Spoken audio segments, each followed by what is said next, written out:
এ বিষয়ে কথা বলতে আমাদের সঙ্গে অনলাইনে যুক্ত হয়েছেন সিনিয়র সাংবাদিক ইলিয়াস খান। আপনাকে স্বাগত জানাচ্ছি। ইলিয়াস খান, বিদ্বেষমূলক বক্তব্য বলতে আসলে কি বুঝিয়েছে প্রসিকিউশন? শেখ হাসিনার কোন ধরনের বক্তব্য আসলে প্রচার করা যাবে আর কোনটা যাবে না? আপনাকে ধন্যবাদ এবং এই অনুষ্ঠান যারা দেখছেন, এই সংবাদ যারা দেখছেন, এটি আমি মনে করি যে কোর্ট একটি সময়োচিত সিদ্ধান্ত গ্রহণ করেছে। কারণ একটি বিচারাধীন বিষয় নিয়ে তথা এই তত্ত্বাবধায়ক সরকার, অন্তর্বর্তীকালীন সরকার নিয়ে পালিয়ে যাওয়া প্রধানমন্ত্রী তিনি বিভিন্ন বিদ্বেষমূলক কথা বলছেন। শুধু তিনি বিদেশ পালিয়ে গিয়েই না, এর আগেও তিনি, আমাদের নিশ্চয়ই মনে আছে, এর আগেও তিনি নানা ধরনের কথা বলেন। এক পর্যায়ে তাকে রং হেডেড প্রধানমন্ত্রী বলা হয়েছিল। রং হেডেড প্রধানমন্ত্রী বলার পর তার কিন্তু আসলে ক্ষমতা, রং হেডেড নেত্রী বলার পর তার কিন্তু ক্ষমতায় থাকার সুযোগ নেই। কারণ প্রধানমন্ত্রী বা রাষ্ট্রপতি বা জনপ্রতিনিধি হতে হলে তাদের কিন্তু সুস্থ মানসিকতার মানুষ হতে হবে, কিন্তু সেটি তার মধ্যে অনুপস্থিত ছিল। এখন তিনি যে বিদ্বেষমূলক প্রচার করছেন, এটি মূলত গত 15.5 বছর যে দুর্বিনীত শাসন চালিয়েছে, সেই শাসনটি হঠাৎ করে এদেশের ছাত্র জনতার বিক্ষোভের মধ্য দিয়ে, তাদের আত্মত্যাগের মধ্য দিয়ে তাদেরকে বিদায় নিতে হয়েছে। এখন তারা আবার কোনো না কোনো উপায়ে ক্ষমতায় ফিরতে চায়। এ কারণে তিনি আমাদের একটি প্রতিবেদী দেশ, সেই দেশে বসে নানা ধরনের বক্তব্য দিচ্ছেন এবং সামাজিক যোগাযোগ মাধ্যমে তা প্রচার করা হচ্ছে। এতে মানুষের, বাংলাদেশে যারা এই সুষ্ঠু বিচার প্রার্থী, তাদের নানা ধরনের কি বলে যে মানসিক আঘাত পান। সুতরাং কোর্ট যে সিদ্ধান্তটা নিয়েছে, আমি সেই সিদ্ধান্তকে স্বাগত জানাই। জি, আপনি স্বাগত জানাচ্ছেন। আমার প্রশ্ন ছিল যে কোন ধরনের কথাগুলো বিদ্বেষমূলক, মানে কোনটা প্রচার করা যাবে আর কোনটা যাবে না, এই ব্যাপারে কোনো সুনির্দিষ্ট কিছু কি বলা হয়েছে? সেটি সুনির্দিষ্ট বলা হয়নি, বাট আপনি দেখবেন যে তারা ইদানিং একটা প্রচার চালাচ্ছে। আমি আজকেও বোধহয় দেখলাম যে এই যে গণহত্যাটি চালিয়েছে, এটি এখন অন্তর্বর্তী সরকারের যিনি প্রধান আছেন, ডক্টর মোহাম্মদ ইউনূস, বলা হচ্ছে যে তার নির্দেশে, তার প্ল্যানে এই গণহত্যা চালানো হয়েছে। কিন্তু বাংলাদেশ তথা বিশ্বের মানুষ জানে যে এই গণহত্যাটি কিভাবে, কারা, কখন, কিভাবে করেছে, এটি কিন্তু মানুষ জানে। বাট একেবারে একটু উল্টো প্রচারণা এবং এ ধরনের কিন্তু গোয়েবলসের মতো এ ধরনের মিথ্যা প্রচারণা চালালে এক পর্যায়ে কিন্তু মানুষ যদি বিশ্বাস করতে শুরু করে।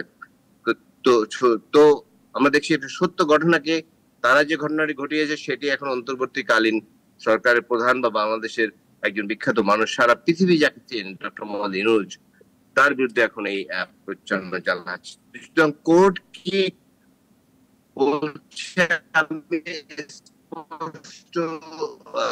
দেখতে পাইনি বা পড়তে পারেনি, বাট মিথ্যা কোনটি বিদ্বেষমূলক। সুতরাং তিনি যে মিথ্যা তথ্য এবং বিদ্বেষমূলক তথ্য দিচ্ছেন, সেগুলো যাতে না দিতে পারেন, সেটি বোধহয় কোর্ট বলেছে। জি, আমরা এর আগে শেখ হাসিনা সরকারের আমলে দেখেছি হাইকোর্টের আদেশে তারেক রহমানের সব ধরনের বক্তব্য প্রচার বন্ধ ছিল। তার সঙ্গে সেই সিদ্ধান্তের সঙ্গে ট্রাইব্যুনালের আদেশ যেটা হলো আজকে, সেটি কি ধরনের পার্থক্য আপনি দেখতে পাচ্ছেন ওই আদেশের সঙ্গে এই আদেশের? না, তারেক রহমান সাহেব তিনি বাংলাদেশের সবচেয়ে জনপ্রিয় নেতা। তিনি বাংলাদেশের সবচেয়ে জনপ্রিয় যে দল, বাংলাদেশ জাতীয়তাবাদী দলে, সেই দলের ভারপ্রাপ্ত চেয়ারপারসন। তার বিষয়টি আর এখানে বিষয়টি এক নয়। তিনি এখন লন্ডনে আছেন। তিনি শুধু দলীয় নেতা কর্মীদের বা দেশবাসীর জন্য কিছু বলতেন, সেটি তাকে কোর্টকে ব্যবহার করে তিনি যাতে কোথাও কিছু না বলতে পারেন সেই কি বলে সেই আদেশ দেওয়া হয়েছিল। বাট শেখ হাসিনার বিষয়টি সম্পূর্ণ আলাদা। তিনি বিদ্বেষমূলক মিথ্যা নানা কথা বলছেন। সুতরাং এটি বন্ধ করার কিন্তু যৌক্তিকতা আছে। বাট তারেক রহমানের যেটি বন্ধ করা হয়েছে, সেটি মানুষের কথা বলার যে অধিকার, কথা, আমি ধরুন আমি স্বাধীন আছি, বাট আমি কিন্তু আমার স্বাধীনতার কিন্তু সীমা আছে। সুতরাং কথা বলার কিন্তু মানুষের একটা সীমা আছে। তারেক রহমান সাহেব যে কথাগুলো বলেছেন মানুষের পক্ষে, বাংলাদেশের মানুষের গণতন্ত্র উদ্ধারের প্রশ্নে তিনি নানা কথা বলেছেন, কিভাবে গণতন্ত্র উদ্ধার করা যায়। বাট শেখ হাসিনা তার হারানো ক্ষমতা ফিরে পাওয়ার জন্য মিথ্যাচারে লিপ্ত হয়েছে। সুতরাং এটি বন্ধ করার সময়োচিত হয়েছে বলে আমি মনে করি। জি, শেখ হাসিনার এই বক্তব্যগুলো সাক্ষীদের ভয় ভীতি দেখানোর ক্ষেত্রে হয়তো বিরাট ভূমিকা পালন করবে, সাক্ষীরা ভয় ভীতি পেতে পারেন এমনটা মনে করছে বা এমন অভিযোগ এনেছে ট্রাইব্যুনালের প্রসিকিউশন। এমন নিষেধাজ্ঞায় বিদেশে পালিয়ে থাকা শেখ হাসিনার কথা বলা বা সাক্ষীদের ভয় দেখানো বন্ধ করা যাবে কি, আপনি কি মনে করেন? হ্যাঁ, আমি মনে করি যে তার কথা বাংলাদেশের মিডিয়া যদি প্রকাশ না করে, যদিও এখন সামাজিক যোগাযোগ মাধ্যমে এরকম যে আপনি গণমাধ্যমে ছাপালেন না বা টেলিভিশন দেখালেন না, বাট কোনো না কোনো ভাবে কিন্তু তার বক্তব্য কি বলে যে এটি মানুষের নজরে আসবে। সুতরাং এটি একেবারে বন্ধ করা সম্ভব না, বাট এই সিদ্ধান্তটি ভালো হয়েছে, একদম মাস পিপলের কাছে যাতে না যায়। কারণ অনেক তো আছে যারা ব্যবহার করেন না সামাজিক যোগাযোগ মাধ্যম, মাস পিপলের কাছে যাতে না যায়, সেটি ভালো হয়েছে। আর একটি কথা কিন্তু আমাদের মনে রাখতে হবে যে সাক্ষীদের ভয়ের কথা বলানো, সাক্ষী যদি ভয় পায় সেটি ঠিক হবে না। কারণ এই ভূখণ্ড থেকে দুজন মানুষ পালিয়ে গেছে, দুজন শাসক, একজন হচ্ছে লক্ষণ সেন, একজন শেখ হাসিনা। সুতরাং এই ভয় ভীতি দেখিয়ে আবারও তারা ক্ষমতায় ফিরে আসছে। সুতরাং তারা যে দুর্বৃত্ত শাসন চালিয়েছে, তারা যে চুরি করেছে, তারা যে হাজার হাজার কোটি টাকা বিদেশে পাচার করেছে, লক্ষ লক্ষ কোটি টাকা, সেগুলো নিয়ে কেউ কিছু করো না। আবার আওয়ামী লীগ চলে আসছে, আবার তোমাদের আবার বিপদে পড়তে হবে। মক্কা বহুদূর, 3.5 বছর দুঃশাসন চালিয়ে 21 বছর ক্ষমতায় আসেন। সুতরাং 15.5 বছর যে বাঙালি জাতির বা বাংলাদেশের মানুষের অন্যায় অত্যাচার নির্যাতন চালানো হচ্ছে, গুম ঘর আয়না ঘরের মাধ্যমে নানা কিছু করে, হত্যা করে, নির্যাতন করে, এরপর ক্ষমতা আসে। মক্কা বহুদূর, একটু মনে হয় যেন ক্ষমতায় চলে আসে, টুপ করে এসে বাংলাদেশের মসনদে বসে গেলাম, বহুদূর। এই অবাস্তব চিন্তা আমার আওয়ামী লীগের বন্ধুদের না করার জন্য অনুরোধ করতে চাই। জি, আমরা দেখেছি তত্ত্বাবধায়ক সরকারের অন্তর্বর্তীকালীন সরকারের প্রধান উপদেষ্টা ডক্টর মোহাম্মদ ইউনূস সাহেব তিনি এর আগেও বলেছিলেন যে শেখ হাসিনা তিনি ভারতে থাকতে পারেন, কিন্তু তাকে চুপ থাকতে হবে। তাহলে ভারত সরকার কেন শেখ হাসিনাকে বিভিন্ন ফোন কল করার অনুমতি দিচ্ছেন, বা এই ক্ষেত্রে সরকার কি করতে পারে, ভারত সরকারের সঙ্গে যোগাযোগটা কেমন হতে পারে? এটা ভালো প্রশ্ন।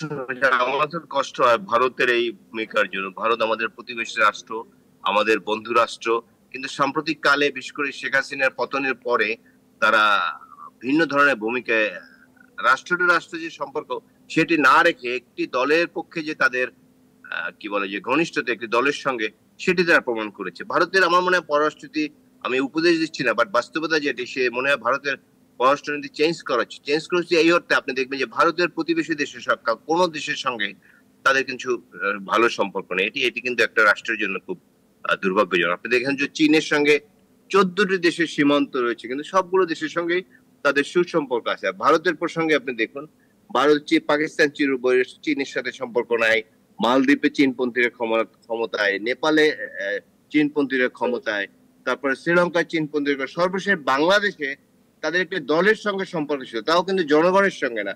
সেই দলটি ক্ষমতাচ্যুত হওয়ার পর বাংলাদেশের মানুষ এখন প্রচন্ড ভারত বিরোধী। এটা খুব দুর্ভাগ্যজনক।